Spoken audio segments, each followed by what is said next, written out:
ਸਤਿ ਸ਼੍ਰੀ ਅਕਾਲ। ਲੋਕਰਾਣਾ ਚੈਨਲ ਪੰਜਾਬੀ ਦੇਖ ਰਹੇ ਸਾਰੇ ਦਰਸ਼ਕਾਂ ਨੂੰ ਜੀ ਆਇਆਂ। ਮੈਂ ਗੁਰਜਿੰਦਰ ਸਿੰਘ ਭੰਗੂ ਤੇ ਮੇਰੇ ਨਾਲ ਉੱਘੇ ਵਿਦਵਾਨ ਡਾਕਟਰ ਪਿਆਰੇ ਲਾਲ ਗਰਗ। ਗਰਗ ਸਾਹਿਬ ਵੈਲਕਮ।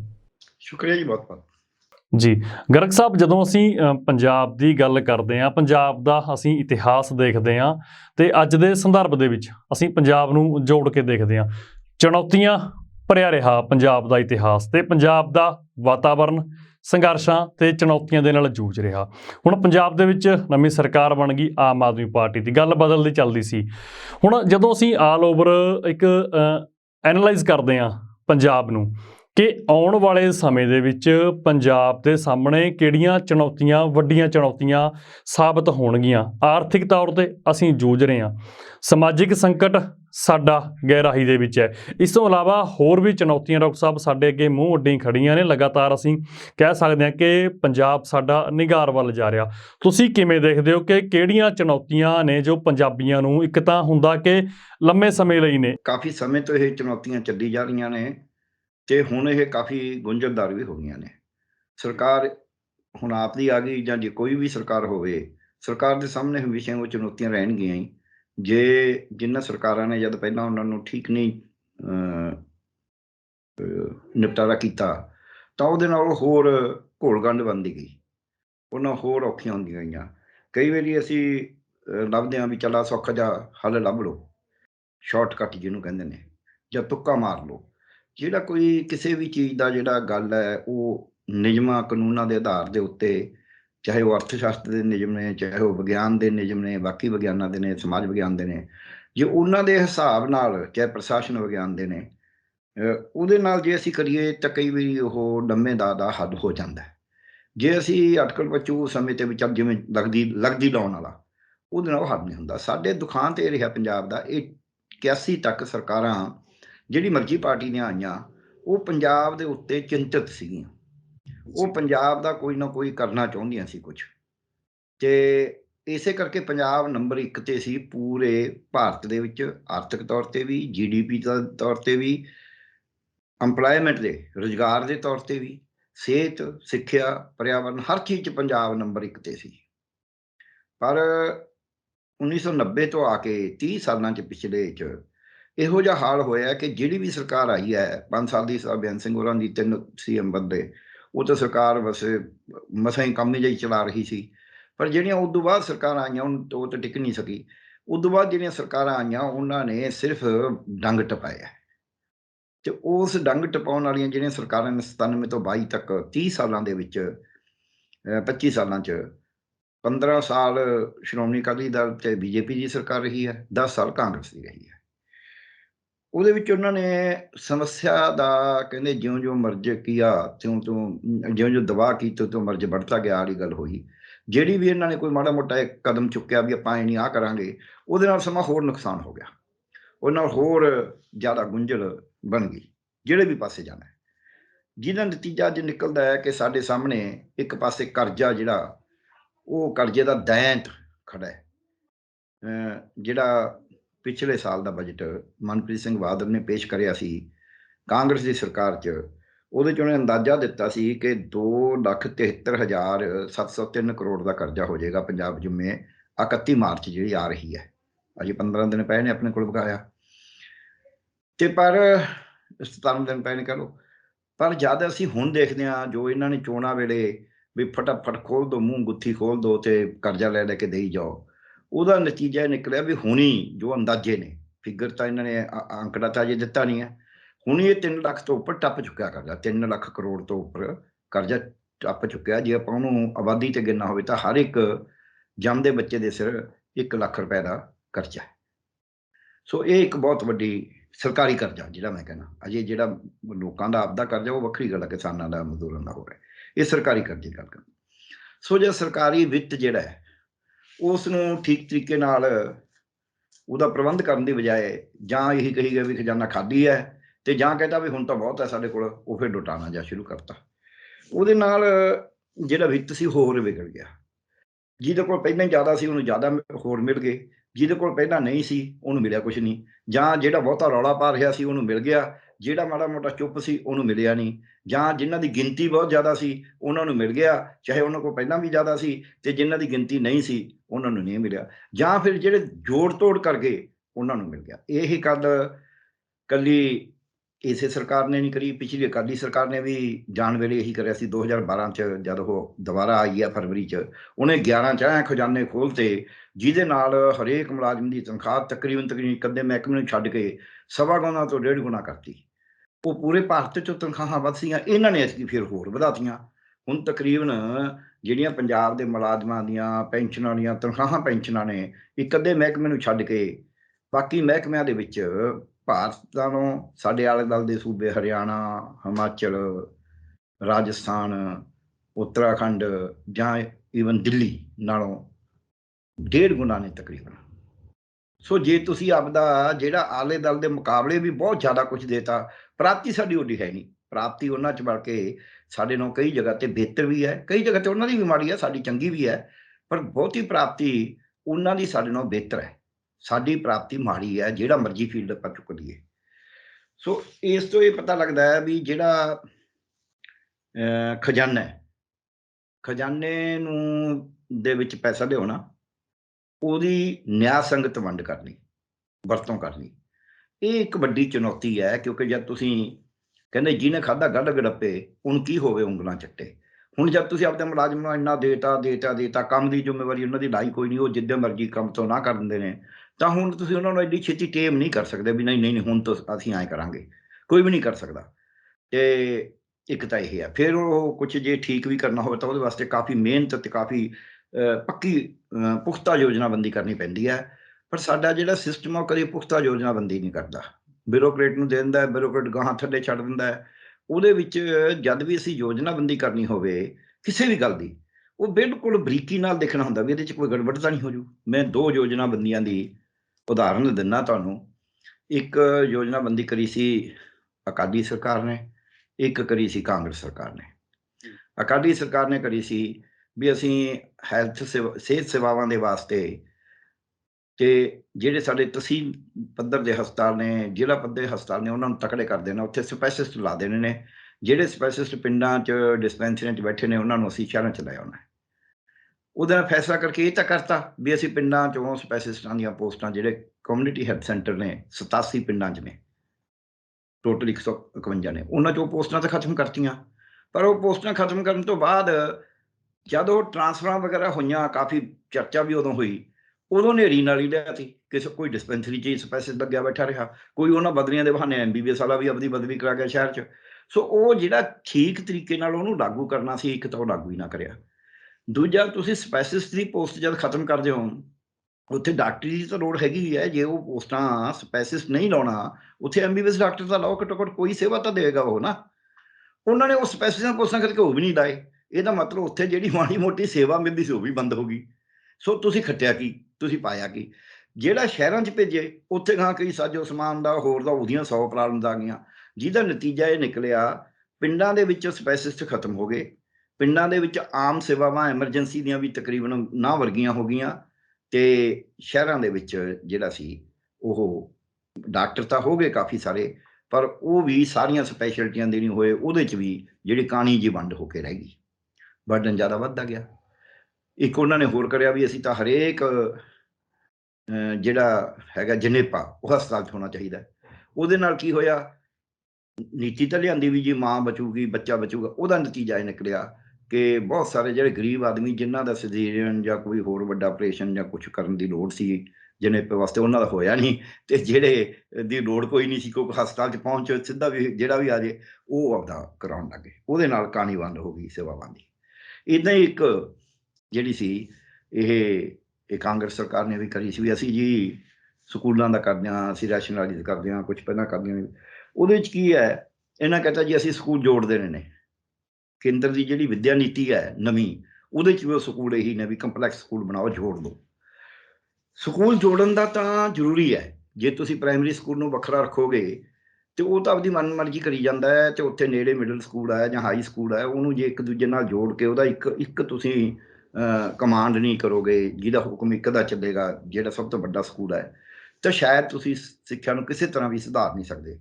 ਕੱਚੇ ਲਾਲਚ 'ਚ ਪੈ ਕੇ, ਕੱਚੇ ਪ੍ਰੈਸ਼ਰ 'ਚ ਆ ਕੇ ਇਹ ਗੱਲਾਂ ਨਾਲ ਤੁਸੀਂ ਜਿਹੜੀ ਮੁੱਢਲੀ ਵਿੱਦਿਆ ਉਹਦਾ ਪੱਠਾ ਬਿਠਾ ਦੋਗੇ। ਉਹ ਬਿਠਾਇਆ 81 ਦੇ ਵਿੱਚ ਇਹਨਾਂ ਨੇ ਕੱਚਾ ਕਰਕੇ ਮਤਲਬ ਵੰਡਤਾ ਪ੍ਰਾਇਮਰੀ ਨੂੰ ਤੇ ਮਿਡਲ ਨੂੰ। ਹੁਣ ਪਿੱਛੇ ਜੇ ਜਿਹੜੀ ਨਵੀਂ ਸਿੱਖਿਆ ਨੀਤੀ ਆਈ ਉਹਨੇ ਪ੍ਰਾਇਮਰੀ ਨੂੰ ਵੀ ਗਾਹਾਂ 2 ਹਿੱਸਿਆਂ 'ਚ ਵੰਡਤਾ। ਜੇ ਉਹ ਕਿਤੇ ਲਾਗੂ ਹੋ ਗਈ ਹੋਰ ਵੀ ਭੱਠਾ ਪੈ ਜਾਊ। ਉਹਦਾ ਕੀ ਹੋਊਗਾ ਕਿ ਨਰਸਰੀ ਤੋਂ ਲੈ ਕੇ ਦੂਜੀ ਤੱਕ ਜਮਾਤਾਂ ਇੱਕ ਪਾਸੇ ਹੋਣਗੀਆਂ, ਤੀਜੀ ਤੋਂ 5ਵੀਂ ਦੀਆਂ ਇੱਕ ਪਾਸੇ ਹੋਣਗੀਆਂ। ਉਹ ਹੋਰ ਜ਼ਿਆਦਾ ਨੁਕਸਾਨ ਹੋ ਜਾਊ। ਕਿੰਨੇ ਉੱਥੋਂ ਤੁਸੀਂ ਟੀਚਰ ਕਿੱਥੋਂ ਲਿਆਓਗੇ? ਪਹਿਲੇ ਉਹਨਾਂ ਨੇ ਆਢਾ ਬਿੰਨਾ ਹੋਇਆ ਇੱਕ ਦੂਜੇ ਨਾਲ, ਪਹਿਲਾਂ ਇੱਕ ਦੂਜੇ ਦੇ ਨਾਲ ਇੱਟ ਖੜਕਾ ਲੈਂਦੇ ਨੇ ਵੀ ਤੂੰ ਕੌਣ ਹੈ ਮੈਨੂੰ ਦਖਲ ਦਾ, ਕਿਉਂਕਿ ਸਕੂਲ ਤਾਂ ਇੱਕੋ ਹੀ ਹੁੰਦਾ ਪਿੰਡਾਂ 'ਚ। ਹੌਲੀ ਹੌਲੀ 2-2 ਬਣਾਉਣੇ ਪਏ। ਉਹ 2 ਬਣਾ ਕੇ ਕਿਸੇ ਦੇ 4 ਦੀਵਾਰੀ ਨਹੀਂ, ਕਿਸੇ ਦੇ ਬਾਥਰੂਮ ਨਹੀਂ, ਕਿਸੇ ਦੇ ਟੀਚਰ ਘੱਟ ਗਏ, ਕਿਸੇ ਦੇ ਬੈਂਚ ਘੱਟ ਗਏ।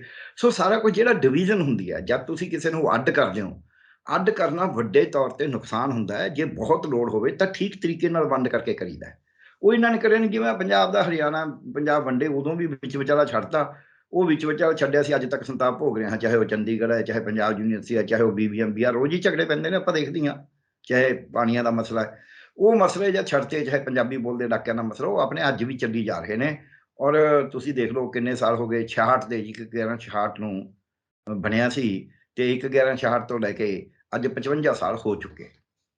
ਤੇ ਜੇ 55 ਸਾਲ ਬਾਅਦ ਤੁਸੀਂ ਹੱਲ ਨਹੀਂ ਕਰ ਸਕੇ, ਇਹ ਜਿਹੜੇ ਵਿਚਾਲੇ ਛੱਡ ਦਿੰਦੇ ਹੋ ਮਸਲੇ, ਜਾਂ ਤੁਸੀਂ ਕਹਿੰਦੇ ਹੋ ਅਸੀਂ ਡਿਵੀਜ਼ਨ ਕਰ ਰਹੀਆਂ, ਸੋ ਸੋਚੇ ਸਮਝ ਤੋਂ ਬਿਨਾਂ ਜਿਹੜਾ ਵੀ ਕਰਨਗੇ। ਇਹੀ ਇੱਥੇ ਅੱਜ ਵਿੱਤ ਦੇ ਹਿਸਾਬ 'ਚ ਹੈ ਕਿ ਜਦ ਇਹ 2 ਮਹਿਕਮੇ ਇਸ ਤਰ੍ਹਾਂ ਠੀਕ ਨਹੀਂ ਹੋਏ, ਇਹਨਾਂ ਦੇ ਵਿੱਚ ਕੀ ਹੋਇਆ ਵੀ ਵਿਸ਼ੇਸ਼ ਕਰਕੇ ਜੇ ਮੈਂ ਦੇਖਾਂ ਐਜੂਕੇਸ਼ਨ 'ਚ ਖਰਚਾ ਬਹੁਤ ਵੱਧਦਾ ਗਿਆ। ਪ੍ਰਤੀ ਬੱਚਾ ਤਕਰੀਬਨ 50,000 ਤੋਂ ਉੱਪਰ ਖਰਚਾ ਸਰਕਾਰ ਕਰ ਰਹੀ ਹੈ, ਪਰ ਉਹਦਾ ਸਾਨੂੰ ਮਿਲਦਾ ਤਾਂ ਕੁਛ ਨਹੀਂ। ਬੱਚੇ ਤਾਂ 8ਵੀਂ ਦੇ ਬੱਚਿਆਂ ਨੂੰ ਕੁਛ ਆਉਂਦਾ ਨਹੀਂ। ਗਿਣਤੀਆਂ ਆ ਗਈਆਂ ਇਹਨਾਂ ਦੇ ਸਾਰੇ, ਇਹਨਾਂ ਦੇ ਐਗਰੀਕਲਚਰ ਕਮਿਸ਼ਨ ਨੇ ਸਟੱਡੀ ਕਰ ਲਈ, ਇਹ ਏਜ਼ਰ ਹੈ ਇੱਕ, ਉਹਨੇ ਸਟੱਡੀ ਕਰ ਲਈ, ਹੋਰ ਬਥੇਰੀਆਂ ਹੋ ਗਈਆਂ, ਮਹਿਕਮੇ ਨੇ ਕਰ ਲਈ। ਤਾਂ ਸਭ ਦੇ ਸਾਹਮਣੇ ਇਹੀ ਹੈ ਮੋਟੇ ਤੌਰ ਤੇ ਵੀ ਅੱਧਿਆਂ ਤੋਂ ਵੱਧ ਬੱਚਿਆਂ ਨੂੰ ਸਧਾਰਨ ਤਕਸੀਮ ਨਹੀਂ ਆਉਂਦੀ 8ਵੀਂ ਦਿਆਂ ਨੂੰ, ਤੇ ਤਕਰੀਬਨ 6ਵਾਂ ਹਿੱਸਾ ਬੱਚਿਆਂ ਨੂੰ ਪੰਜਾਬੀ ਦੀ ਦੂਜੀ ਦੀ ਕਿਤਾਬ ਨਹੀਂ ਪੜ੍ਹਨੀ ਆਉਂਦੀ। ਜੇ ਹਰ 6ਵੇਂ ਬੱਚੇ ਨੂੰ ਦੂਜੀ ਦੀ ਪੰਜਾਬੀ ਦੀ ਕਿਤਾਬ ਨਹੀਂ ਪੜ੍ਹਨੀ ਆਉਂਦੀ 8ਵੀਂ ਦੇ ਨੂੰ, ਤਾਂ ਫਿਰ ਕਿਤੇ ਨਾ ਕਿਤੇ ਤਾਂ ਵੱਡਾ ਹੈਗਾ ਪਾੜਾ। ਤੇ ਉਹਦਾ ਗਾਹਾਂ ਖਮਿਆਜਾ ਸਮਾਜ ਐਂ ਭੁਗਤਦਾ ਵੀ ਉਹਨੂੰ ਆਉਂਦਾ ਨਹੀਂ ਕੁਛ।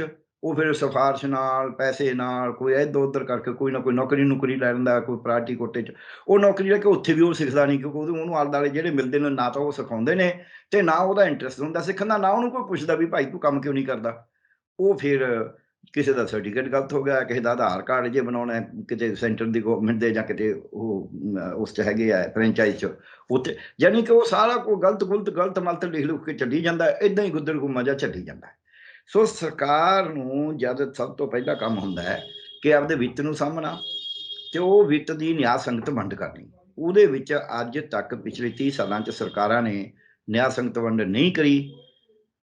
ਤੇ ਜਿਹੜਾ ਪੈਸਾ ਇਕੱਠਾ ਕਰਨਾ ਹੈ, ਕਿੱਥੋਂ ਆਏਗਾ ਪੈਸਾ?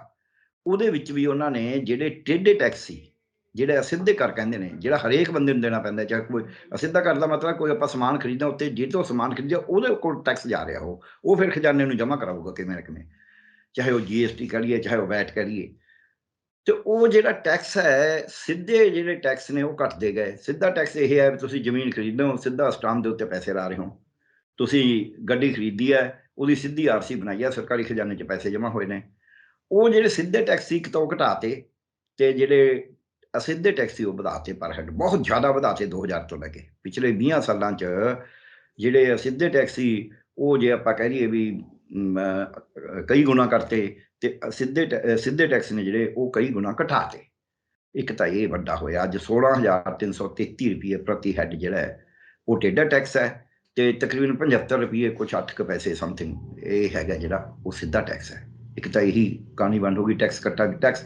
ਜਿਹਦੇ ਕੋਲ ਖੂਨ ਹੈਗਾ ਉਹ ਤੇ ਤਨਸਰ ਹੀ ਨਹੀਂ ਲਾ ਰਹੇ, ਖੂਨ ਤੁਸੀਂ ਦੂਜੇ ਤੋਂ ਚੂਸ ਰਹੇ ਹੋ। ਦੂਜਾ ਜਿਹੜਾ ਕੰਮ ਕਰਤਾ ਉਹ ਇਹ ਕਰਤਾ ਵੀ ਕਿਉਂਕਿ ਤੁਸੀਂ ਟੇਢੇ ਟੈਕਸ ਵਧਾਤੇ ਤੇ ਸਿੱਧੇ ਘਟਾਤੇ, ਤੇ ਉਦੋਂ ਅੱਗੇ ਟੇਢੇ ਟੈਕਸਾਂ 'ਚ ਹੇਰਾਫੇਰੀ ਬਹੁਤ ਜ਼ਿਆਦਾ ਹੋ ਗਈ।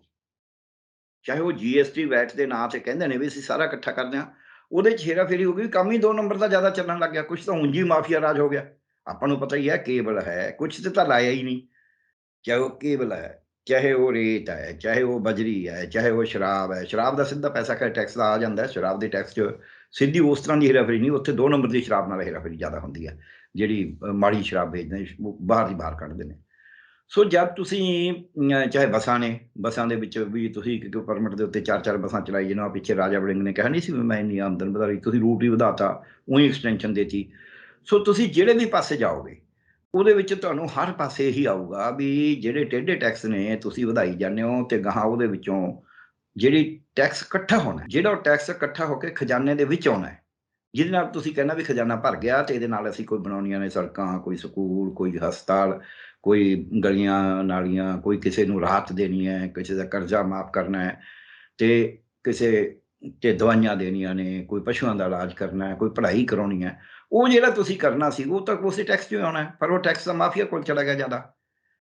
ਪਹਿਲਾਂ ਤੁਸੀਂ ਟੇਢਾ ਵਧਾਤਾ, ਦੂਜੀ ਗੱਲ ਫਿਰ ਤੁਸੀਂ ਮਾਫੀਆ ਵਾਲਾ ਕਰਤਾ ਵੀ ਉਹ ਮਾਫੀ ਲੈ ਜਾਂਦਾ ਸਾਰਾ ਟੈਕਸ ਦਾ ਬਹੁਤੀਆਂ ਚੀਜ਼ਾਂ ਦਾ ਤਾਂ। ਇਸ ਕਰਕੇ ਤੁਹਾਡੇ ਖਜ਼ਾਨੇ 'ਚ ਪੈਸਾ ਘੱਟ ਆਉਂਦਾ ਹੈ। ਜਦੋਂ ਪੈਸਾ ਤੁਸੀਂ ਘੱਟ ਆਉਂਦਾ ਫਿਰ ਉਹਦੇ 'ਚ ਆਪਾਧਾਪੀ ਦੂਜੀ ਇਹ ਪੈਂਦੀ ਹੈ, ਉਹ ਤਾਂ ਇਸ ਕਰਕੇ ਹੈ ਕਿਉਂਕਿ ਫਿਰ ਪੋਲੀਟੀਸ਼ੀਅਨ ਦੀ ਵੀ ਹੇਰਾਫੇਰੀ ਚੱਲੀ ਜਾਂਦੀ ਹੈ। ਜੇ ਥੱਲੇ ਟੈਕਸ ਦੀ ਹੇਰਾਫੇਰੀ, ਵੈਟ ਦੀ, GST ਦੀ ਕੋਈ ਦੁਕਾਨਦਾਰ ਹੋਰ ਗਾਹਾਂ ਬਿਜ਼ਨਸ ਵਾਲੇ ਕਰਨਗੇ ਤਾਂ ਪੋਲੀਟੀਸ਼ੀਅਨ ਨੂੰ ਤੇ ਜਿਹੜੇ ਅਫਸਰਸ਼ਾਹੀ ਨੇ ਉਹਨੂੰ ਹਿੱਸਾ ਮਿਲਦਾ ਹੀ ਹੈ। ਚਾਹੇ 2 ਨੰਬਰ ਦੀਆਂ ਦਵਾਈਆਂ ਹੀ ਵਿਕਦੀਆਂ ਨੇ, ਚਾਹੇ 2 ਨੰਬਰ ਦਾ ਸਮਾਨ ਹੀ ਵਿਕਦਾ, ਕਿਤਾਬਾਂ ਹੀ ਵਿਕਦੀਆਂ ਨੇ, ਚਾਹੇ 2 ਨੰਬਰ 'ਚ ਕੱਪੜਾ ਹੀ ਵਿਕਦਾ ਹੈ, ਜੋ ਵੀ ਚੀਜ਼ 2 ਨੰਬਰ 'ਚ ਵਿਕਦੀ ਹੈ। ਤੁਸੀਂ ਅੱਜ ਵੀ ਇਹ ਕਹਿੰਦੇ ਨੇ ਸਾਰੇ ਕਹਿਣਗੇ, ਇੱਕ ਹੋਰ ਹੁੰਦਾ, ਲਓ ਜੀ ਇਹ ਤਾਂ ਹਰੇਕ ਨੂੰ ਪਤਾ ਹੈ ਵੀ ਟੈਕਸ ਤਾਂ ਦੇਣਾ ਹੀ ਪੈਂਦਾ ਹੈ, ਟੈਕਸ ਤੋਂ ਬਿਨਾਂ ਮਾਲ ਨਹੀਂ। ਮਾਲ 2 ਨੰਬਰ 'ਚ ਆਉਂਦਾ ਹੈ, ਇਹ 'ਚ ਕੋਈ ਦੋ ਰਾਏ ਨਹੀਂ ਹੈ। ਸਭ ਫੜੇ ਜਾਂਦੇ ਨੇ, ਸਭ ਨੂੰ ਪਤਾ ਹੈ ਇਸ ਗੱਲ ਦਾ। ਦੂਜੀ ਗੱਲ, ਤੁਸੀਂ ਜਾ ਰਹੇ ਹੋ ਇੱਥੇ ਜਿਹੜੇ ਮਰਜ਼ੀ ਸ਼ਹਿਰ 'ਚ ਤੁਸੀਂ ਜਾ ਕੇ ਦਵਾਈਆਂ ਖਰੀਦੋ, ਤੁਹਾਨੂੰ ਕਦੇ ਬਿਨਾਂ ਮੰਗੇ ਉਹ ਬਿੱਲ ਨਹੀਂ ਦਿੰਦੇ। ਤੁਸੀਂ ਕੋਈ ਚੀਜ਼ ਖਰੀਦੋ, ਬਿਨਾਂ ਮੰਗੇ ਤੁਹਾਨੂੰ ਬਿੱਲ ਨਹੀਂ ਮਿਲਣਾ। ਤੇ ਜੇ ਬਿਨਾਂ ਮੰਗੇ ਬਿੱਲ ਨਹੀਂ ਮਿਲਦਾ ਤੇ ਉਹਦਾ ਇੰਟਰਸਟ ਕੀ ਆ ਵੀ ਬਿੱਲ ਕਿਉਂ ਨਹੀਂ ਕੱਟਦਾ? ਕੋਈ ਤਾਂ ਕਾਰਨ ਹੋਣਾ ਹੈ ਨਾ। ਜੇ ਉਹ ਬਿੱਲ ਕੱਟ ਦੇ ਤਾਂ ਉਹਨੂੰ ਕੀ ਇਤਰਾਜ਼ ਹੈ? ਟੈਕਸ ਤਾਂ ਉਹਨੇ ਗਾਹਕ ਤੋਂ ਲੈਣਾ ਹੀ ਹੈ, ਜਮ੍ਹਾਂ ਵੀ ਕਰਾਉਣਾ ਹੈ। ਸੋ ਉਹਦੇ ਵਿੱਚ ਕੀ ਹੈ, ਕਈ ਜਗ੍ਹਾ ਤੇ ਤਾਂ ਕਹਿ ਦਿੰਦੇ ਵੀ ਚੱਲ ਜੀ ਤੁਹਾਨੂੰ ਵੀ ਛੱਡ ਦਿੰਦੇ ਹਾਂ ਥੋੜ੍ਹਾ ਟੈਕਸ, ਜੇ ਤੁਸੀਂ ਬਿੱਲ ਕਟਾਓਗੇ ਤਾਂ ਟੈਕਸ ਲੱਗੂ। ਹਾਲਾਂਕਿ ਪਹਿਲਾਂ ਟੈਕਸ ਪਾ ਕੇ ਕੀਮਤ ਦੱਸਦੇ ਨੇ ਬਹੁਤੇ ਵਾਰੀ, ਫਿਰ ਕਹਿੰਦੇ ਜੇ ਬਿੱਲ ਕਟਾਓਗੇ ਫਿਰ ਟੈਕਸ ਲੱਗੂਗਾ। ਉਹ ਗਾਹਕ ਕਹਿੰਦਾ ਮੈਂ ਕਾਹਲੀ ਲੈਣੀ ਹੈ, ਮੈਂ ਕੀ ਲੈਣਾ ਬਿੱਲ ਤੋਂ? ਉਹ ਕਹਿੰਦਾ ਚੰਗਾ ਨਾ ਕੱਟੋ। ਫਿਰ ਕਿਤੇ-ਕਿਤੇ ਐਸੇ ਨੇ, ਜੇ ਕਿਤੇ ਤੁਸੀਂ ਹੋਲਸੇਲ ਦੀ ਦੁਕਾਨ ਤੋਂ ਕੋਈ ਸਮਾਨ ਖਰੀਦਿਆ ਗਲਤੀ ਨਾਲ, ਉਹ ਰਿਟੇਲ ਵੀ ਕਈ ਵਾਰੀ ਵੇਚਦੇ ਨੇ, ਤੇ ਉਹ ਕਹਿੰਦਾ ਜੀ ਮੈਨੂੰ ਥੋੜ੍ਹਾ ਉਹ ਨੰਬਰ ਦਿਓ GST ਦਾ। ਉਹ GST ਦਾ ਨੰਬਰ ਇੱਕ ਸਧਾਰਨ ਬੰਦਾ ਕਿੱਥੇ ਦੇਊਗਾ ਜਿਹਨੇ ਫਰਜ਼ ਕਰੋ ਕਾਗਜ਼ ਖਰੀਦਿਆ, 10 ਰਿਮ ਕਾਗਜ਼ ਦੇ ਖਰੀਦੇ, ਉਹਨੇ 10 ਰਿਮਾਂ ਵਾਸਤੇ GST ਥੋੜ੍ਹਾ ਲਿਆ ਹੋਇਆ ਹੈ। ਸੋ ਇਹ ਇੱਕ ਸਾਡਾ ਜਿਹੜਾ ਸਿਸਟਮ ਸੀ, ਜਿਹਨੂੰ ਅਸੀਂ ਆਨਲਾਈਨ ਕਹਿੰਦੇ ਹਾਂ, ਅਸੀਂ ਡਿਜੀਟਲਾਈਜੇਸ਼ਨ, ਡਿਜੀਟਲ ਇੰਡੀਆ ਕਰਕੇ ਜਿਹਨੂੰ ਅਸੀਂ ਠੀਕ ਕਰਨਾ ਸੀ। ਆਪ ਜਿਹੜੀਆਂ ਟੋਲ ਪਲਾਜ਼ੇ ਪੰਜਾਬ ਸਰਕਾਰ ਦੇ ਅੰਡਰ ਵੀ ਨੇ, ਕੇਂਦਰ ਦੇ ਵੀ, ਨੈਸ਼ਨਲ NHAI ਦੇ ਅੰਡਰ ਵੀ ਨੇ। ਅਸੀਂ ਇੱਥੇ ਸਟੱਡੀਜ਼ ਕਰਾ ਕੇ, ਅਧਿਐਨ ਕਰਾ ਕੇ ਦੇਖੇ ਨੇ ਵੀ ਇਹ ਤਕਰੀਬਨ ਜਿੰਨੀਆਂ ਗੱਡੀਆਂ ਲੰਘਦੀਆਂ ਨੇ ਉਹਦਾ 1/3 ਦਿਖਾਉਂਦੇ ਨੇ ਸਰਕਾਰ ਨੂੰ। ਤਾਂ ਇਦਾਂ ਕਿ ਸਮਝੋ ਰਾਤ ਨੂੰ ਬਿੱਲ ਕੱਟ ਦਿੰਦੇ ਨੇ। ਉਹਨੇ ਕਹਾ ਤਾਂ ਹੈ ਨਹੀਂ ਵੀ ਬਿਲਕੁਲ ਹੀ ਨਹੀਂ ਕੱਟਦੇ, ਫਿਰ ਤਾਂ ਉਹ ਕਹਿਣਗੇ ਭਾਈ ਤੇਰਾ ਬਿਜ਼ਨਸ ਚੱਲਦਾ ਕਿਵੇਂ ਹੈ? ਪਰ ਤੀਜਾ ਕੁ ਹਿੱਸਾ ਉਹ ਬਿੱਲ ਕੱਟ ਦਿੰਦੇ ਨੇ, ਜਿਹਨੂੰ ਮਰਜ਼ੀ ਪਾਤਾ, ਜਿਹਨੂੰ ਮਰਜ਼ੀ ਦੇਤਾ, ਉਹਨਾਂ ਟੈਕਸ ਜਮ੍ਹਾਂ ਕਰਾ ਦਿੰਦੇ ਨੇ। ਸੋ ਉਹਦੇ ਨਾਲ ਜਿਹੜਾ ਟੈਕਸ ਆ ਉਹ ਥੱਲੇ ਤੋਂ ਲੈ ਕੇ ਉੱਤੇ ਤੱਕ ਚੋਰੀ ਹੋ ਰਿਹਾ ਹੈ, ਗਾਹਕ ਦੇ ਸਿਰੋਂ ਜਾਂਦਾ ਹੈ। ਕਈ ਜਗ੍ਹਾ ਤੇ ਉਹ ਗਾਹਕ ਨੂੰ ਵੀ ਛੱਡ ਦਿੰਦੇ ਨੇ। ਇਹ ਉਹਦਾ ਕਾਰਨ ਇਹੀ ਬੱਸਾਂ 'ਚ ਹੈ ਵੀ ਉੱਕਾ ਪੁੱਕਾ ਤੁਸੀਂ 35 ਸਵਾਰੀਆਂ ਦੇ ਪੈਸੇ ਦੇ ਦਿਓ ਜੀ, 30 ਦੇ ਦਿਓ ਜੀ। ਇਦਾਂ ਹੀ ਫਿਰ ਇੱਕ ਸਸਤਾ ਤਰੀਕਾ ਲੱਭਿਆ ਵੀ ਪੈਸੇ ਇਕੱਠੇ ਹੋ ਜਾਣਗੇ, 25-25 ਸਾਲ ਦੀ ਇਕੱਠੀ RC ਬਣਾ ਦਿਓ, 20 ਸਾਲ ਦੀ RC ਬਣਾ ਦਿਓ। ਉਹ ਭਾਈ ਹਰ ਸਾਲ ਓਨੀਆਂ ਗੱਡੀਆਂ ਥੋੜ੍ਹਾ ਖਰੀਦੀਆਂ ਜਾਣਗੀਆਂ। ਹਰ ਸਾਲ RC ਬਣਾਉਣ ਦਾ ਮਤਲਬ ਇਹ ਸੀ ਵੀ ਤੁਸੀਂ ਉਹਨੂੰ ਸੌਖਾ ਕਰ ਦਿਓ। ਹਰ ਸਾਲ ਥੋੜ੍ਹਾ-ਥੋੜ੍ਹਾ ਟੈਕਸ ਤੁਹਾਡੇ ਕੋਲ ਆਈ ਜਾਊਗਾ, ਤੁਹਾਡੇ ਖਜ਼ਾਨੇ 'ਚ ਹਰ ਵਾਰੀ ਪੈਸਾ ਆਊਗਾ। ਇਹ ਨਹੀਂ ਆ ਵੀ ਇੱਕ ਵਾਰੀ ਤਾਂ ਹੜ ਲਿਆ ਦਿਓ ਤੇ ਦੂਜੀ ਵਾਰੀ ਫਿਰ ਜਮਾਂ ਹੀ ਸੋਕਾ ਪਾ ਦਿਓ। ਐਂ ਤਾਂ ਕੋਈ ਤਰੀਕਾ ਨਹੀਂ ਹੈ। ਤੇ ਇਹ ਜਿਹੜਾ ਸਾਰਾ ਨਾ ਇਸ ਮਿਸਮੈਨੇਜਮੈਂਟ ਹੈ। ਦੂਜਾ, ਜਦ ਮੈਂ ਮਿਸਮੈਨੇਜਮੈਂਟ ਦੇਖਦਾ ਵੀ ਫਿਰ ਅੰਕੜਿਆਂ 'ਚ ਵੀ ਇਹਨਾਂ ਦੀ ਬੜੀ ਮਿਸਮੈਨੇਜਮੈਂਟ ਆ। ਉਹ ਚਲੋ ਮੈਂ ਨਹੀਂ ਜਾਵਾਂਗਾ ਵੀ ਅੰਕੜੇ ਕਿਵੇਂ ਨੇ ਕਿ ਇੱਕ ਕਿਤਾਬ 'ਚ ਹੋਰ ਛਪੇ ਨੇ, ਦੂਜੀ 'ਚ ਹੋਰ ਛਪੇ ਨੇ, ਤੀਜੀ 'ਚ ਹੋਰ ਛਪੇ ਨੇ। ਉਹੀ ਅੰਕੜੇ, ਉਹੀ ਗੱਲ, ਉਹਦੀਆਂ 100 ਨਹੀਂ ਜੀ ਉਹ ਐਂ ਨਹੀਂ, ਐਂ ਹੁੰਦਾ, ਐਂ ਨਹੀਂ ਹੁੰਦਾ। ਸਾਹਮਣੇ ਤੁਹਾਡੇ ਦਿਖਦਾ, ਉਹ ਕਹਿੰਦੇ ਜੀ ਅਸੀਂ ਹਿਸਾਬ ਕਿਤਾਬ ਕਰਤਾ, ਐਤਕੀ ਸਾਡੇ ਸਿੱਖਿਆ ਤੇ ਜਾਂ ਸਿਹਤ ਤੇ ਜਾਂ ਫਲਾਣੀ ਚੀਜ਼ ਤੇ ਇੰਨਾ ਪੈਸਾ ਖਰਚ ਹੋਇਆ ਹੈ। ਇਹ ਲਿਖਤਾ 1 ਸਾਲ। 3 ਸਾਲਾਂ ਬਾਅਦ ਜਿਹੜਾ ਉਹੀ ਪੈਸਾ ਲਿਖਿਆ ਉਹ ਹੋਰ ਲਿਖਤਾ। ਹੁਣ ਜਿਹੜਾ 3 ਸਾਲ ਪਹਿਲਾਂ ਲਿਖਿਆ ਸੀ ਉਹ ਪੈਸਾ ਤਾਂ ਬਦਲ ਨਹੀਂ ਨਾ ਸਕਦਾ, ਉਹਦਾ ਤਾਂ ਹਿਸਾਬ ਕਰਤਾ, ਉੱਤੇ ਲਿਖਿਆ ਅਕਾਊਂਟਡ। ਜਿਹੜਾ ਅਕਾਊਂਟਸ ਹੋ ਜਾਂਦਾ ਹੈ, ਇੱਕ ਤਾਂ ਹੁੰਦਾ ਐਸਟੀਮੇਟ, ਅੰਦਾਜ਼ਾ, ਅਨੁਮਾਨ। ਦੂਜਾ ਹੁੰਦਾ ਹੈ ਮੁੜ ਸੋਧਿਆ ਅਨੁਮਾਨ। ਸੋਧੇ ਅਨੁਮਾਨ ਤੇ ਅਨੁਮਾਨ ਤਾਂ ਬਦਲ ਜਾਣਗੇ, ਇਹ 'ਚ ਕੋਈ ਦੋ ਰਾਏ ਨਹੀਂ ਹੈ। ਪਰ ਜਿਹੜਾ ਤੁਸੀਂ ਪੱਕਾ ਕਰਤਾ, ਨੱਕੀ ਕਰਤਾ ਵੀ ਇਹ ਤਾਂ ਇੰਨੇ ਪੈਸੇ ਨੇ ਜੀ, ਇੰਨੇ ਖਰਚ ਹੋ ਚੁੱਕੇ ਆ ਇਸ ਗੱਲ ਤੇ, ਉਹ ਅਗਲੇ 3 ਸਾਲਾਂ ਬਾਅਦ ਜਦ ਤੁਸੀਂ ਉੱਥੋਂ ਲਿਖਦੇ ਹੋ, ਉਹ ਗਲਤ ਕਿਉਂ ਹੋਣ? ਤਾਂ ਉੱਥੋਂ ਕਾਪੀ ਕਰਕੇ ਲਿਖਣਾ, ਉਹ ਤਾਂ ਉਹਨੇ ਹੋ ਚੁੱਕੇ, ਉਹ ਤਾਂ ਕਿਤਾਬਾਂ 'ਚ, ਸਾਰੇ ਖਜ਼ਾਨੇ 'ਚ, ਹੋਰ 'ਚ, ਹਰ ਪਾਸੇ ਓਨਾ ਪੈਸਾ ਗਿਣਿਆ ਜਾ ਚੁੱਕਿਆ। ਇਹਦਾ ਮਤਲਬ ਤੁਹਾਡੀ ਗਿਣਤੀ 'ਚ ਕਿਤੇ ਨਾ ਕਿਤੇ ਵੱਡਾ ਗੈਪ ਹੈ, ਵੱਡਾ ਪਾੜਾ ਹੈ, ਜਿਹੜਾ ਤੁਹਾਨੂੰ ਇਹੀ ਨਹੀਂ ਪਤਾ ਲੱਗਦਾ ਵੀ ਇਹ ਦੋ ਜਗ੍ਹਾ 'ਚ ਵੱਖ-ਵੱਖ ਕਿਉਂ ਆ ਰਿਹਾ ਹੈ। ਤੁਹਾਡੇ ਜਿਹੜੇ ਗਿਣਨ ਵਾਲੇ ਨੇ, ਦੇਖਣ ਵਾਲੇ ਨੇ, ਉਹ ਨਹੀਂ ਮੁੜ ਕੇ ਦੇਖਦੇ ਵੀ ਐਂ ਕਿਉਂ ਆ ਰਿਹਾ ਹੈ, ਇਹ ਗਲਤੀ ਕਿਉਂ ਹੋ ਰਹੀ ਹੈ।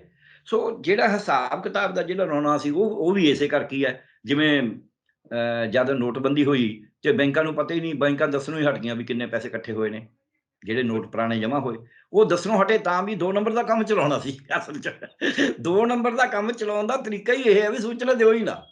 ਨਹੀਂ ਤਾਂ ਜਿਹੜੀ ਬੈਂਕ ਰੋਜ਼ ਜਦ ਬੈਂਕ ਸ਼ਾਮ ਨੂੰ ਬੰਦ ਹੁੰਦੀ ਹੈ ਤਾਂ ਹਿਸਾਬ ਕਿਤਾਬ ਹੋਣਾ ਚਾਹੀਦਾ ਹੈ। ਮੈਨੂੰ ਤਾਂ ਚੋਣਾਂ 'ਚ ਵੀ ਇਹੀ ਲੱਗਦਾ ਹੁੰਦਾ ਹੈ ਵੀ ਨਹੀਂ ਜੀ ਕੱਲ੍ਹ ਨੂੰ ਦੇਵਾਂਗੇ, ਫਿਗਰ ਰਾਤ ਨੂੰ ਦੇਵਾਂਗੇ ਜੀ, ਫਲਾਣਾ ਦੇਵਾਂਗੇ। ਨਹੀਂ ਤਾਂ ਤੁਹਾਡੀ ਈਵੀਐਮ 'ਚ ਹੋ ਰਹੀ ਆ 5 ਵਜੇ ਜਦ ਵੀ ਤੁਹਾਡੀ ਚੋਣ ਬੰਦ ਹੋ ਗਈ, ਤੁਸੀਂ ਡਿਕਲੇਅਰ ਕਰੀਓ ਨਾਲ-ਨਾਲ ਵੀ ਆਹ ਬੂਥ ਬੰਦ ਹੋ ਗਿਆ ਜੀ, ਇਹ 'ਚੋਂ ਇੰਨੀਆਂ ਵੋਟਾਂ ਪੈ ਗਈਆਂ, ਆਹ ਬੂਥ ਬੰਦ ਹੋ ਗਿਆ, ਇਹ 'ਚੋਂ ਇੰਨੀਆਂ ਵੋਟਾਂ ਪੈ ਗਈਆਂ। ਇਹ ਕੀ ਔਖਾ ਕੰਮ ਹੈ? ਇਹ ਤਾਂ ਕੋਈ ਔਖਾ ਕੰਮ ਨਹੀਂ। ਸਾਰੇ ਤੁਹਾਡੇ ਉਹ ਔਨਲਾਈਨ ਅੱਜ-ਕੱਲ੍ਹ ਤੁਸੀਂ ਕਹਿੰਦੇ ਹੋ ਅਸੀਂ ਆਮ ਲੋਕਾਂ ਨੂੰ ਡਿਜੀਟਲਾਈਜ਼ ਕਰ ਦੇਣਾ ਹੈ, ਤੇ ਫਿਰ ਤੁਹਾਡੀ ਈਵੀਐਮ ਤਾਂ ਡਿਜੀਟਲਾਈਜ਼ਡ ਹੀ ਹੈ, ਤੇ ਉੱਥੋਂ ਤੁਸੀਂ ਡਾਟਾ ਕਿਉਂ ਨਹੀਂ ਉਹ ਕਰ ਦਿੰਦੇ? ਉਦੋਂ ਬਾਅਦ ਕੋਈ ਨਹੀਂ ਜੀ ਪੋਸਟਲ ਬੈਲਟ ਤਾਂ ਗਿਣੀ ਬਾਅਦ 'ਚ ਜਾਣੀ ਹੈ, ਉਹ ਤਾਂ ਵੱਖਰੀਆਂ ਆਉਣਗੀਆਂ, ਪਰ ਜਿਹੜੀਆਂ ਦੂਜੀਆਂ ਆਈਆਂ ਨੇ ਪੋਸਟਲ ਬੈਲਟ ਨੂੰ ਵੱਖਰੀਆਂ ਗਿਣ ਦਿਓ। ਦੱਸ ਦਿਓ ਕਿ ਜੀ ਪੋਸਟਲ ਬੈਲਟ ਨਹੀਂ ਗਿਣੀਆਂ, ਪਰ ਆਹ ਜਿਹੜੀਆਂ ਨੇ ਈਵੀਐਮ 'ਚੋਂ ਇੰਨੀਆਂ ਵੋਟਾਂ ਪਈਆਂ ਨੇ। ਇਹ ਤਾਂ ਕੋਈ ਔਖਾ ਕੰਮ ਨਹੀਂ ਨਾ। ਸੋ ਇਹ ਤੁਸੀਂ ਡਾਟਾ ਬਹਾਨੇ ਨਾਲ ਤੁਸੀਂ ਡਾਟਾ ਲੁਕੋ ਕੇ ਰੱਖਦੇ ਹੋ, ਤਾਂ ਕਿ ਉਹਦੇ 'ਚ ਤੁਸੀਂ ਹੇਰਾ-ਫੇਰੀ ਕਰ ਲਓ, ਉਹਦੇ 'ਚ ਤੁਸੀਂ ਬਦਲਾਅ ਕਰ ਲਓ। ਜਿੰਨੀ ਸਾਡੇ ਇਹ ਫਾਈਨੈਂਸਿਸ ਦੀ ਜਿਹੜੀ ਚੱਕਰ ਆ ਰਿਹਾ ਹੈ, ਉਹਦੇ ਵਿੱਚ ਇਹ ਹੈ ਕਿ ਡਾਟੇ ਦੇ ਵਿੱਚ ਕੋਈ ਪਾਰਦਰਸ਼ਤਾ ਨਹੀਂ, ਕੋਈ ਜ਼ਿੰਮੇਵਾਰੀ ਨਹੀਂ, ਕੋਈ ਜਵਾਬਦੇਹੀ ਨਹੀਂ। ਇਹ ਜ਼ਿੰਮੇਵਾਰੀ, ਜਵਾਬਦੇਹੀ ਤੇ ਪਾਰਦਰਸ਼ਤਾ ਕਰਨੀ ਪਊਗੀ। ਜਦ ਵੀ ਚੋਣਾਂ ਹੁੰਦੀਆਂ ਨੇ ਉਦੋਂ ਨਵੀਂ ਸਰਕਾਰ ਜਿਹੜੀ ਆਉਂਦੀ ਆ ਉਹਨੂੰ ਤੁਰੰਤ ਇੱਕ ਕਹਿੰਦੇ ਨੇ ਵੋਟ ਔਨ ਅਕਾਊਂਟ।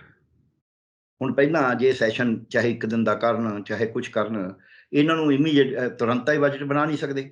ਇਹਨਾਂ ਨੂੰ ਵੋਟ ਔਨ ਅਕਾਊਂਟ ਕਰਨਾ ਪਏਗਾ। ਵੋਟ ਔਨ ਅਕਾਊਂਟ ਦਾ ਮਤਲਬ ਇਹ ਹੁੰਦਾ ਹੈ ਕਿਉਂਕਿ 31 ਮਾਰਚ ਤੋਂ ਬਾਅਦ ਰਾਤ ਦੇ 12 ਵਜੇ ਤੋਂ ਬਾਅਦ ਇੱਕ ਵੀ ਪੈਸਾ ਨਹੀਂ ਵਰਤਿਆ ਜਾ ਸਕਦਾ ਸਰਕਾਰ ਵੱਲੋਂ, ਜਿੰਨਾ ਚਿਰ ਉਹਦਾ ਬਜਟ ਪਾਸ ਨਹੀਂ ਹੁੰਦਾ, ਉਹਦੀ ਮਨਜ਼ੂਰੀ ਨਹੀਂ ਮਿਲਦੀ। ਉਹ ਮਨਜ਼ੂਰੀ ਵਾਸਤੇ ਫਿਰ ਇਹ ਕੀ ਕਰਦੇ ਨੇ, ਇੱਕ ਸੈਸ਼ਨ ਕਰਕੇ ਕਹਿ ਦੇਣਗੇ ਵੀ 3 ਮਹੀਨਿਆਂ ਵਾਸਤੇ ਵੋਟ ਔਨ ਅਕਾਊਂਟ ਕਰਤਾ, ਜਿਹੜਾ ਪਿਛਲੇ ਸਾਲ ਜਿੱਦਾਂ ਖਰਚ ਕਰਦੇ ਸੀ ਉਦਾਂ ਹੀ ਕਰ ਦਿਓ, ਤਾਂ ਕਿ ਕੰਮ ਧੰਦਾ ਨਾ ਰੁਕੇ। ਇਹ ਆਮ ਸਟੈਂਡਰਡ ਤਰੀਕਾ ਹੈ, ਕੋਈ ਐਂ ਨਹੀਂ ਹੈ ਵੀ ਕਿਸੇ ਇੱਕ ਨੇ ਕਰਨਾ। ਪਰ 3 ਮਹੀਨਿਆਂ ਦੇ ਵਿੱਚ ਉਹਨਾਂ ਨੇ ਬਜਟ ਬਣਾਉਣਾ ਹੁੰਦਾ ਹੈ। ਬਜਟ ਬਣਾਉਣ ਵੇਲੇ ਪਹਿਲੇ 3 ਮਹੀਨੇ ਕੀ ਖਰਚੇ ਹੋਏ, ਕੀ ਹਿਸਾਬ ਕਿਤਾਬ, ਸਾਰਾ ਕੁਛ ਦੇਖਣਾ ਹੁੰਦਾ ਹੈ। ਉਹ 'ਚ ਕਾਫੀ ਮਿਹਨਤ ਦੀ ਲੋੜ ਹੁੰਦੀ ਹੈ। ਜੇ ਉਸ ਨੂੰ ਤੁਸੀਂ ਊਈਂ ਵੀ ਪੁਰਾਣਾ ਜੋੜ ਘਟਾਓ ਵੀ ਉੱਥੇ ਪੁਰਾਣੇ ਆਪਾਂ ਕਹਿ ਦਈਏ ਪਿਛਲੀ ਵਾਰੀ ਜੇ ਇੱਥੇ 20 ਲੱਖ ਲਾਇਆ ਸੀ, 20 ਕਰੋੜ ਲਾਇਆ ਸੀ, ਐਂ ਕਰੋ ਯਾਰ ਐਤਕੀ 21 ਕਰ ਦਿਓ ਜਾਂ 19 ਕਰ ਦਿਓ, ਜਾਣੀ ਕਿ ਉਹ ਫਿਗਰ ਬਦਲਣ ਵਾਸਤੇ ਉਹਦਾ ਕੋਈ ਮਤਲਬ ਨਹੀਂ ਹੁੰਦਾ। ਉਹ ਫਿਰ ਐਵੇਂ ਹੀ ਪਲਾਹ ਸੁੱਟਾ ਹੁੰਦਾ ਹੈ। ਸੋ ਇੱਕ ਤਾਂ ਇਹ ਹੈ ਵੀ ਇਹਦੀ ਬਜਟਿੰਗ ਦੀ ਲੋੜ ਹੈ, ਦੂਜੀ ਗੱਲ ਟੈਕਸ ਕਲੈਕਸ਼ਨ ਦੀ ਲੋੜ ਹੈ, ਤੇ ਤੀਜੀ ਗੱਲ ਜਿਹੜਾ ਸਾਡੇ ਜਿਵੇਂ ਕਰਜ਼ਾ ਚੜਿਆ ਹੋਇਆ ਹੈ ਉਹਦਾ ਵਿਆਜ ਮੈਂ 2-3 ਮੱਦਾਂ ਤੁਹਾਨੂੰ ਦੱਸ ਦਿੰਦਾ। ਇਹ 'ਚ ਤੇ ਸੀਰੀਅਸਲੀ ਸਰਕਾਰ ਨੂੰ ਸੋਚਣਾ ਪਏਗਾ, ਜਿਹੜੀ ਵੀ ਸਰਕਾਰ ਹੋਵੇ, ਜਿਹੜੇ ਵਿਰੋਧੀ ਧਿਰ ਹੋਣ ਉਹਨੂੰ ਵੀ ਸੋਚਣਾ ਪਏਗਾ।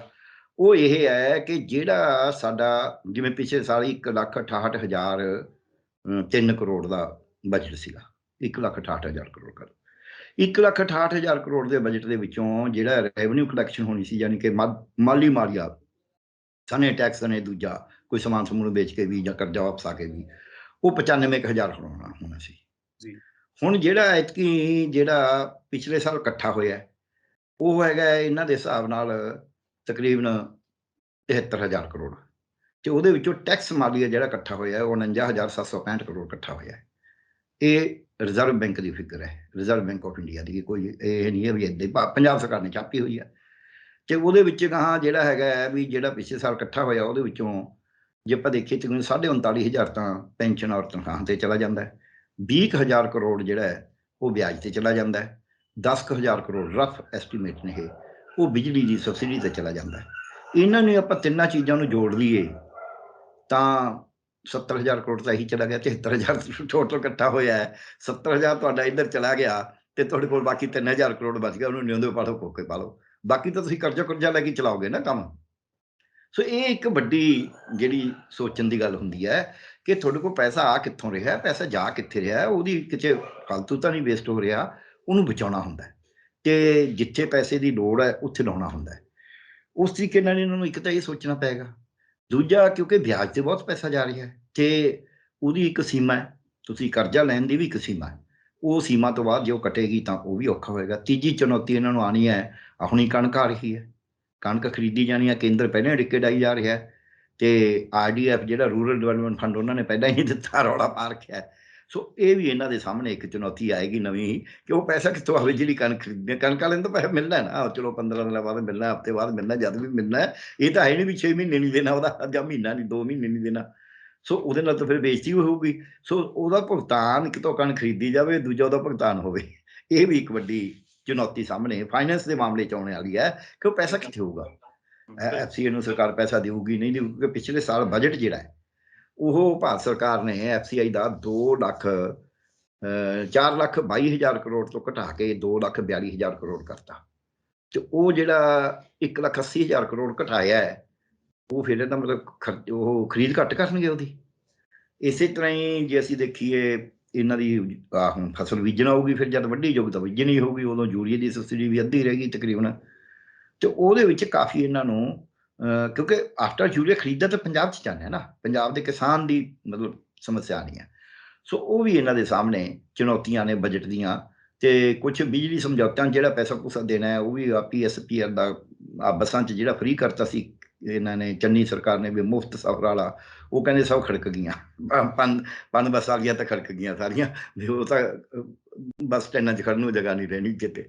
ਸੋ ਜੇ ਤੁਸੀਂ ਜਿਹੜੇ ਵੀ ਤੁਸੀਂ ਉਹ ਪੈਸੇ ਖਰਚ ਚੁੱਕੇ, ਉਹ ਹੁਣ ਵਾਪਸ ਤਾਂ ਲੈ ਨਹੀਂ ਜਾ ਸਕਦੇ, ਉਹ ਤਾਂ ਖਰਚ ਹੋ ਗਏ। ਉਹਨੂੰ ਕਿਵੇਂ ਹੈਂਡਲ ਕਰਨਾ ਉਹ ਦੇਖਣਾ ਪਊਗਾ, ਵੀ ਕਿਤੇ ਬੱਸਾਂ ਜਮੀ ਨਾ ਖੜ ਜਾਣ, ਉਹ ਮਾੜੀਆਂ ਮੋਟੀਆਂ ਚੱਲਦੀਆਂ ਰਹਿਣ। ਸੋ ਉਹਦੇ ਵਾਸਤੇ ਇਹਨਾਂ ਨੂੰ ਵੱਡੀਆਂ ਚੁਣੌਤੀਆਂ ਨੇ ਫਾਈਨੈਂਸ ਦੀਆਂ। ਪਹਿਲਾਂ ਫਾਈਨੈਂਸ ਨੂੰ ਸਮਝਣਾ, ਇਹਨਾਂ ਨੂੰ ਜਿਹੜੇ ਸਰਕਾਰ ਦੇ ਵਿੱਚ ਕੰਮ ਕਰਦੇ ਰਹੇ ਨੇ, ਇਹ ਨਹੀਂ ਹੈ ਵੀ ਉਹ ਫਲਾਣਾ ਅਰਥ ਸ਼ਾਸਤਰੀ ਹੈ ਜੀ, ਫਲਾਣਾ ਉਹ ਹੈ, ਉਹਦਾ ਕੋਈ ਬਹੁਤਾ ਫਰਕ ਨਹੀਂ ਪੈਂਦਾ ਹੁੰਦਾ। ਅਰਥ ਸ਼ਾਸਤਰੀ ਨੇ ਆਪਦੇ ਹਿਸਾਬ ਨਾਲ ਫਾਰਮੂਲੇ ਦੇਣੇ ਹੁੰਦੇ ਨੇ, ਪਰ ਜਿਹੜਾ ਪ੍ਰੈਕਟੀਕਲ ਕੰਮ ਕਰਦੇ ਹੁੰਦੇ ਨੇ ਉਹਨੂੰ ਤਿੱਖਾਪਨ ਹੁੰਦਾ, ਉਹਨਾਂ ਨੂੰ ਪਤਾ ਹੁੰਦਾ ਵੀ ਆਹ ਯਾਰ ਇੱਥੋਂ ਪੈਸਾ ਕੱਢੀਏ, ਇੱਥੇ ਲਾਈਏ, ਇੱਥੋਂ ਐਂ ਕਰੀਏ, ਇੱਥੋਂ ਐਂ ਕਰੀਏ, ਇਹਦੇ ਨਾਲ ਸਾਡਾ ਕੰਮ ਚੱਲ ਜਾਊਗਾ। ਸੋ ਜਿਹੜੇ ਫਾਈਨੈਂਸ ਦੇ ਤਿੱਖੇ ਬੰਦੇ ਨੇ, ਫਾਈਨੈਂਸ 'ਚ ਕੰਮ ਕਰਦੇ ਰਹੇ ਨੇ, ਉਹ ਸਹਾਇਕ ਤੋਂ ਲੈ ਕੇ ਸੈਕਟਰੀ ਤੱਕ ਸਾਰੀ ਹੁੰਦੇ ਨੇ, ਹਰੇਕ ਜਗ੍ਹਾ 'ਤੇ ਕੁਛ ਨਾ ਕੁਛ ਤਿੱਖੇ ਬੰਦੇ ਹੁੰਦੇ ਨੇ। ਉਹਨਾਂ ਦੇ ਰਾਹੀਂ ਇਹਨਾਂ ਨੂੰ ਫਾਈਨੈਂਸ ਦਾ ਬਜਟ, ਇਹਨਾਂ ਦੇ ਸਾਹਮਣੇ ਵੱਡੀ ਚੁਣੌਤੀ ਜਿਹੜੀ ਕਹਿੰਦੇ ਆ, ਉਹ ਸਟੇਟ ਦੇ ਫਾਈਨੈਂਸ ਨੂੰ ਠੀਕ ਕਰਨਾ, ਬਜਟ ਬਣਾਉਣਾ, ਪਰਚੇਜ਼ ਕਰਨੀ ਫਸਲ ਦੀ, ਉਹਦੀ ਪੇਮੈਂਟ ਵਾਸਤੇ ਗੱਲ ਕਰਨੀ, RDF ਲੈਣਾ। ਇਹ ਮੋਟੀਆਂ ਗੱਲਾਂ ਨੇ ਤੁਰੰਤ ਜਿਹੜੀਆਂ ਹੈਗੀਆਂ ਨੇ। ਬਾਕੀ ਜਿਹੜੇ ਹੈਗੇ ਨੇ ਵੀ ਉਹ ਜੀ ਮੁਲਾਜ਼ਮਾਂ ਦਾ ਜੇ ਫਲਾਣਿਆਂ ਦਾ ਨਹੀਂ ਮਿਲਿਆ, ਫਲਾਣਾ ਦਾ ਨਹੀਂ ਮਿਲਿਆ, ਫਲਾਣੇ ਦਾ ਬਕਾਇਆ ਰਹਿ ਗਿਆ, ਫਲਾਣੇ ਦੀਆਂ ਪੈਨਸ਼ਨਾਂ, ਉਹ ਅਗਲੇ ਗੱਲ ਨੇ। ਪਹਿਲਾ ਕੰਮ ਆਹ ਹੈ ਕਿ ਬਜਟਿੰਗ ਨੂੰ ਠੀਕ ਕਰਿਆ ਜਾਵੇ, ਤਾਂ ਹੀ ਉਹ ਅਗਲਾ ਸਾਲ ਚੱਲੂਗਾ, ਨਹੀਂ ਤਾਂ ਅਗਲਾ ਸਾਲ ਹੋਰ ਤਰ੍ਹਾਂ ਦਾ ਹੋ ਜਾਏਗਾ। 3 ਮਹੀਨੇ ਤਾਂ ਕੱਚਾ ਤਾਂ ਪਾਸ ਹੀ ਕਰ ਦੇਣਗੇ ਵੀ ਚਲੋ ਕੋਈ ਨਹੀਂ, ਜੋ ਪਹਿਲਾਂ ਚੱਲਦਾ ਸੀ ਚੱਲੀ ਜਾਣ ਦਿਓ, ਔਰ ਇਹੀ ਤਰੀਕਾ ਰਹਿੰਦਾ, ਹੋਰ ਕੋਈ ਤਰੀਕਾ ਹੁੰਦਾ ਵੀ ਨਹੀਂ। ਪਰ ਉਹਨਾਂ 3 ਮਹੀਨਿਆਂ 'ਚ ਇਹਨਾਂ ਨੂੰ ਕਾਫੀ ਗਹਿਨ ਅਧਿਐਨ ਕਰਨਾ ਪਏਗਾ। ਜਿਹੜਾ ਵੀ ਇਹਨਾਂ ਦਾ ਵਿੱਤ ਮੰਤਰੀ ਹੋਏਗਾ, ਜਿਹੜੇ ਵੀ ਇਹਨਾਂ ਦੇ ਵਿੱਤ ਸੈਕਟਰੀ ਹੋਣਗੇ, ਜਿਹੜੇ ਵੀ ਇਹਨਾਂ ਦੇ ਬਾਕੀ ਮਹਿਕਮਿਆਂ ਦੇ ਸੈਕਟਰੀ ਹੋਣਗੇ, ਉਹ ਪੂਰੀ ਵਧੀਆ ਤਰੀਕੇ ਨਾਲ ਐਕਸਰਸਾਈਜ਼ ਕਰਨ ਦਾ ਇਹਨਾਂ ਨੂੰ ਜ਼ੋਰ ਲਾਉਣਾ ਪਏਗਾ ਵੀ ਜਿੱਥੇ ਪੈਸਾ ਨਹੀਂ ਖਰਚ ਕਰਨ ਦੀ ਲੋੜ, ਬਿਨਾਂ ਮਤਲਬ ਦੇ ਫਾਲਤੂ ਖਰਚਾ ਨਾ ਕਰੋ। ਹੁਣ ਛੋਟੇ 2-3 ਖਰਚੇ ਮੈਂ ਦੱਸ ਦਿੰਦਾ। ਜਿਵੇਂ ਜਿਹੜੇ ਮੁਲਾਜ਼ਮ ਗੈਰ ਹਾਜ਼ਰ ਰਹੇ ਨੇ, ਉਹਨਾਂ ਨੂੰ ਤਨਖਾਹ ਦੇਣ ਦਾ ਕੋਈ ਮਤਲਬ ਨਹੀਂ, ਗੈਰ ਹਾਜ਼ਰ ਤਾਂ ਕੋਈ ਲਾਅ ਵੀ ਨਹੀਂ ਦੇਣਾ। ਜਿਵੇਂ ਜਿਹੜੀਆਂ ਮਲਟੀਪਲ ਪੈਨਸ਼ਨਾਂ ਨੇ, MLA ਦੀਆਂ ਆਪਦੀਆਂ ਪਹਿਲਾਂ ਕੱਟਦੇ ਨੇ ਵੀ ਅਸੀਂ ਭਾਈ ਜਿਹਨੂੰ MLA ਨੂੰ ਤਨਖਾਹ ਮਿਲਦੀ ਹੈ ਉਹਨੂੰ ਪੈਨਸ਼ਨ ਨਹੀਂ ਮਿਲਣੀ, ਪੈਨਸ਼ਨ ਵਿੱਚੋਂ ਕੱਟ ਕੇ ਮਿਲੂਗੀ। ਫਿਰ 1 ਤੋਂ ਵੱਧ ਪੈਨਸ਼ਨ ਨਹੀਂ ਮਿਲੇਗੀ ਕਿਸੇ ਨੂੰ। ਜਿਵੇਂ ਹੁਣ ਇਹਨਾਂ ਨੇ ਸਿਕਿਉਰਿਟੀ ਸਕਾਟੀ ਵਾਪਸ ਲਈ ਹੈ, ਤਾਂ ਕਹਿ ਸਕਦੇ ਨੇ ਵੀ 1 ਤੋਂ ਵੱਧ ਪੈਨਸ਼ਨ MLA ਨਹੀਂ ਲਏਗਾ। ਜਦੋਂ ਆਪਦਾ ਕੱਟ ਲਾ ਲੈਣਗੇ ਤੇ ਫਿਰ ਦੂਜਿਆਂ ਤੇ ਲਾਉਣਾ ਵੀ ਔਖਾ, ਫਿਰ ਸੌਖਾ, ਫਿਰ ਮੋਰਲ ਸਟੈਂਡ ਹੋ ਗਿਆ ਨਾ ਵੀ ਇਹ ਤੋਂ ਵੱਧ ਨਹੀਂ ਦੇਣਾ। ਇੱਦਾਂ ਹੀ ਜਿਹੜਾ ਉਹਦੇ ਵਿੱਚ ਕਹਿ ਸਕਦੇ ਨੇ ਵੀ ਜਿਹੜਾ ਪੈਨਸ਼ਨ ਦੇ ਨਾਲ ਤਨਖਾਹ ਤੇ ਪੈਨਸ਼ਨ ਦੋਨੇ ਲਈ ਜਾ ਰਹੇ ਨੇ, ਯੂਨੀਵਰਸਿਟੀਆਂ 'ਚ ਲਈ ਜਾ ਰਹੇ ਨੇ, ਆ ਮੈਡੀਕਲ ਕਾਲਜਾਂ 'ਚ ਡਾਕਟਰ ਲਈ ਜਾ ਰਹੇ ਨੇ, ਵੀ ਇਹ ਬਿਲਕੁਲ ਬੰਦ। ਉਹ ਕਾਨੂੰਨ ਬਣਿਆ ਹੋਇਆ, ਕੱਟਣੇ ਨੇ, ਉਹ 2 ਨੰਬਰ 'ਚ ਹੀ ਜਾ ਰਿਹਾ ਪੈਸਾ। ਜਿਨ੍ਹਾਂ ਦੀਆਂ ਗਲਤ ਤਨਖਾਹਾਂ ਫਿਕਸ ਕਰਤੀਆਂ, ਉਹੀ ਵਧਾ ਕੇ ਵੀ ਜਿਹੜੀ 5 ਸਾਲ ਨੂੰ ਮਿਲਣੀ ਸੀ ਉਹ ਅੱਜ ਫਿਕਸ ਕਰਤੀ। ਸਿੱਖਿਆ ਮਹਿਕਮੇ 200-300 ਕਰੋੜ ਦਾ ਘਪਲਾ ਹੋਇਆ। ਉਹਦਾ ਜਿਹੜੀ ਤਾਂ ਲੈ ਗਏ, ਅੱਗੇ ਤੋਂ ਠੀਕ ਕਰਦੇ ਨੇ, ਉਹਨੂੰ ਸਟੱਡੀ ਕਰ ਲੈਣ ਧਿਆਨ ਨਾਲ, ਉਹਨੂੰ ਚੱਕ ਕੇ ਠੀਕ ਕਰਦੇ ਵੀ ਨਹੀਂ ਭਾਈ ਤੁਹਾਨੂੰ ਤਾਂ ਗਲਤ ਮਿਲ ਗਿਆ। ਇਹ ਤਾਂ ਰੂਲ ਹੀ ਨਹੀਂ, ਜਿਹੜੀ ਚੀਜ਼ ਨੂੰ ਰੂਲ ਪਰਮਿਟ ਨਹੀਂ ਕਰਦਾ ਵੀ ਬਾਬੂ ਨੇ ਦਸਤਖਤ ਐਂ ਥੋੜ੍ਹਾ ਹੋ ਜਾਣਾ। ਸੋ ਇਸ ਕਰਕੇ ਇਹਨਾਂ ਨੂੰ ਉਹ ਜਿਹੜਾ ਪੈਸਾ ਬਚਾਉਣਾ ਹੈ, ਕਾਫੀ ਪੈਸਾ ਇਸ ਤਰੀਕੇ ਨਾਲ ਬਚ ਸਕਦਾ ਹੈ ਵੀ ਜਿਹੜੇ 2-2 ਤਨਖਾਹਾਂ ਦੇ ਰਹੇ ਨੇ। ਫਿਰ ਕੁਝ ਐਸੀਆਂ ਪੋਸਟਾਂ ਨੇ ਜਿਨ੍ਹਾਂ ਦੀ ਲੋੜ ਨਹੀਂ ਹੈ, ਜਿਨ੍ਹਾਂ ਦੇ ਉੱਤੇ ਖਾਲੀ ਪਈਆਂ ਨੇ, ਪਰ ਜਿਹੜਾ ਰਿਟਾਇਰੀ ਉਹਨੂੰ ਊਂ ਹੀ ਲਾ ਦਿੰਦੇ ਨੇ, ਕਹਿ ਕੇ ਕਿਉਂਕਿ ਤਨਖਾਹ ਦੇਣੀ ਹੁੰਦੀ, ਉਹਦਾ ਪ੍ਰੈਸ਼ਰ ਹੁੰਦਾ ਹੈ, ਉਹਦੀ ਜਾਨ ਹੈ। ਮੈਂ ਮੈਡੀਕਲ ਕਾਲਜਾਂ 'ਚ ਇਹੋ ਜਿਹੇ ਲੋਕ ਜਾਣਦੇ ਹਾਂ ਜਿਹੜੇ ਡਾਇਰੈਕਟਰ ਲੱਗੇ ਰਹੇ ਨੇ, ਹੁਣ ਉਹ ਸਹਾਇਕ ਪ੍ਰੋਫੈਸਰ ਦੀ ਪੋਸਟ 'ਤੇ ਲੱਗੇ ਨੇ, ਕਿਉਂਕਿ ਤਨਖਾਹ ਉਹਨੂੰ ਡਾਇਰੈਕਟਰ ਹੀ ਮਿਲੀ ਜਾਣੀ ਹੈ। ਹਾਲਾਂਕਿ ਇਹ ਸਹਾਇਕ ਪ੍ਰੋਫੈਸਰ ਦੀ ਪੋਸਟ 'ਤੇ ਲੱਗ ਕੇ ਡਾਇਰੈਕਟਰ ਦੀ ਤਨਖਾਹ ਮਿਲ ਹੀ ਨਹੀਂ ਸਕਦੀ। ਸਾਹਮਣੇ ਕਿਤਾਬ ਪਈ ਆ ਉਹ ਹਰੀ ਜੀ ਉੱਪਰ, ਸਭ ਤੋਂ ਉੱਪਰ, ਉਹਦੇ ਵਿੱਚ ਬੜਾ ਸਪਸ਼ਟ ਲਿਖਿਆ ਹੋਇਆ ਵੀ ਜਿਹੜੀ ਪੋਸਟ 'ਤੇ ਕੋਈ ਲੱਗਿਆ ਉਹਦੀ ਵੱਧ ਤੋਂ ਵੱਧ ਜਿੰਨੀ ਤਨਖਾਹ ਉਦੋਂ ਵੱਧ ਮਿਲ ਨਹੀਂ ਸਕਦੀ ਦੁਬਾਰਾ ਲਾਉਣ 'ਤੇ, ਉੱਪਰ ਦੇਈ ਜਾ ਰਹੇ ਨੇ। ਸੋ ਇਹੋ ਜਿਹੀਆਂ ਗੱਲਾਂ ਨਾਲ ਇਹ ਵੱਡੇ ਕੱਪੜੇ ਫੜੇ ਜਾ ਸਕਦੇ ਹੁੰਦੇ ਨੇ। ਤੇ ਇਹ ਮੈਂ ਤਾਂ ਕਹਿਣਾ, ਆਖਰੀ ਗੱਲ, ਆਪਣਾ ਟਾਈਮ ਵੀ ਖਤਮ ਹੋ ਰਿਹਾ, ਵੀ ਇਹ ਕੁਛ ਮੈਂ ਕਰਕੇ ਦੇਖਿਆ ਜਿੱਥੇ ਵੀ ਮੈਂ ਗਿਆ ਉੱਥੇ, ਕਿਉਂਕਿ ਉੱਥੇ ਭਾਵੇਂ ਉਹ ਇੰਸਟੀਟਿਊਸ਼ਨ ਤੋਂ ਹੋਏ, ਜੇ ਉਹ ਬੰਦੇ ਵੀ ਥੋੜ੍ਹੇ ਹੁੰਦੇ ਨੇ, ਉਹੋ ਜਿਹਾ ਪੈਸਾ ਵੀ ਥੋੜ੍ਹਾ ਹੁੰਦਾ।